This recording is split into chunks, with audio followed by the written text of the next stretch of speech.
Gowri's cook ട്യൂബിലേക്ക് എല്ലാവർക്കും സ്വാഗതം. ഇന്നത്തെ വീഡിയോയിൽ നമ്മൾ ചോപ്പം കാച്ചിൽ പുഴുങ്ങിയതും അതിൻ്റെ കൂടെ പച്ചവെളിച്ചെണ്ണയൊക്കെ ഒഴിച്ചിട്ട് നല്ലൊരു മുളക് ചമ്മന്തിയും പിന്നെ കരിപ്പട്ടി കാപ്പിയും ഉണ്ടാക്കാൻ പോകുന്നത് വീഡിയോ ആണ്.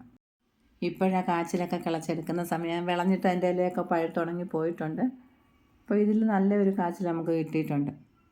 പണ്ടുള്ളവർ ഇതിന് ചോപ്പം കാച്ചിലെന്നാണ് പറയുന്നത്. ശരിക്കും പറഞ്ഞാൽ വയലറ്റ് കളറാണ് ഇതിൻ്റെ. ഈ കാണുന്ന മണ്ടഭാഗം മുറിച്ചിട്ട് വേണമെങ്കിൽ നമുക്ക് നടാനും ഉപയോഗിക്കാം. കാച്ചിലിന് നല്ല വഴുവഴുപ്പുള്ളത് കൊണ്ട് തൊലിയൊക്കെ ചെത്തി കഴിഞ്ഞിട്ട് നല്ലപോലെ ഒന്ന് കഴുകണം. പിന്നെ നമ്മളത് കഴുകത്തില്ല. ഈ കാച്ചിലിന് പല വിധത്തിലും ഉണ്ട്. ഇതെല്ലാം നമുക്ക് തോരനും മെഴുക്കുരട്ടിയും അവിയൽ വയ്ക്കാം, അതുപോലെ അസ്ത്രം വയ്ക്കാനും നല്ലതാണ്.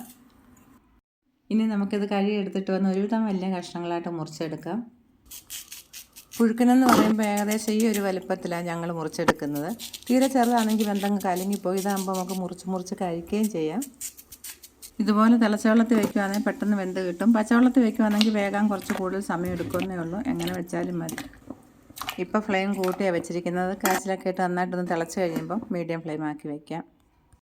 കുക്കറിലാണ് പുഴുക്കുണ്ടാക്കുന്നെങ്കിൽ ആദ്യമേ കുറച്ച് ഉപ്പും കൂടെ അങ്ങ് ചേർത്ത് വയ്ക്കണം. ഇതിപ്പോൾ നമ്മൾ പകുതി വെന്ത ശേഷം ഉപ്പ് ചേർക്കത്തുള്ളൂ. 1 ടേബിൾ സ്പൂൺ കല്ലുപ്പ് ചേർക്കാം. കല്ലുപ്പില്ലെങ്കിൽ പൊടിയുപ്പ് ചേർത്താലും മതി. ഇനി കുറച്ചും കൂടെ വേകാനുള്ളത് നമുക്കൊന്ന് അടച്ച് വെച്ചിട്ട് പുഴുക്കിന് ആവശ്യമായിട്ടുള്ള ചമ്മന്തിയും കൂടെ ഉണ്ടാക്കിയെടുക്കാം. ഈ ചമ്മന്തിക്ക് വളരെ കുറച്ച് സാധനങ്ങൾ മതി. 4 പച്ചമുളക്, 10-15 ചെറിയ ഉള്ളി, ഒരു ചെറുനാരങ്ങ വലുപ്പത്തിൽ പുളി എടുത്തിട്ടുണ്ട്. ആദ്യം കുറച്ച് കല്ലുപ്പും പുളിയും കൂടെ ചേർത്തൊന്ന് പൊടിച്ചെടുക്കാം. ഇപ്പം നമ്മുടെ പുഴുക്ക് നല്ലപോലെ വെന്തിന് ഇതിലെ വെള്ളം ഊറ്റി കളയാം.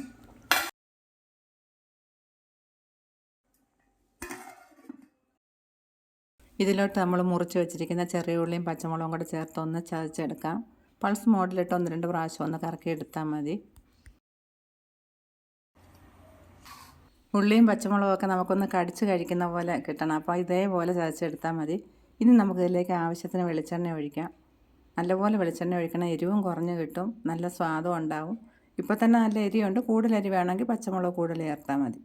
ഈ ചമ്മന്തി കൂട്ടി നമുക്ക് എത്ര പുഴുക്ക് വേണമെങ്കിലും കഴിക്കാം. അതുപോലെ ചൂടിയോറിൻ്റെ കൂടെ പുരട്ടി കഴിക്കാനും നല്ലതാണ്. തിളച്ച ഈ വെള്ളത്തിലേക്ക് മധുരത്തിന് ആവശ്യമായിട്ടുള്ള കരിപ്പട്ടിയും കൂടെ ചേർത്ത് നന്നായിട്ടൊന്ന് തിളച്ച് കഴിയുമ്പോൾ ഓഫ് ചെയ്യാം. വേണമെന്നുണ്ടെങ്കിൽ നമുക്ക് ചുക്കും കുരുമുളകും ചേർക്കാം. ഞങ്ങളുടെ സ്ഥലത്ത് ഇതുപോലെ ഉണ്ടാക്കുന്ന എല്ലാത്തിനും പുഴുക്കെന്നാണ് പറയുന്നത്. അത് ചേമ്പോ കാച്ചിലോ ചീനി എന്തായാലും. ചോപ്പം കാച്ചിലിന് ഒരുപാട് ഗുണങ്ങളും ഉണ്ട്. കഴിക്കാൻ നല്ല സ്വാദുമായി. ചമ്മന്തിയും കൂടെ കൂട്ടുമ്പോൾ നമുക്ക് എത്ര വേണേലും കഴിക്കാം. കരിപ്പട്ടി കാപ്പിയുടെ കൂടെ വേണമെന്നുള്ളവർക്ക് ഇതുപോലെ കുറച്ച് നെയ്യും കൂടെ ചേർക്കാം. മറ്റൊരു വീഡിയോയുമായി വീണ്ടും നമുക്ക് കാണാം. നന്ദി, നമസ്കാരം.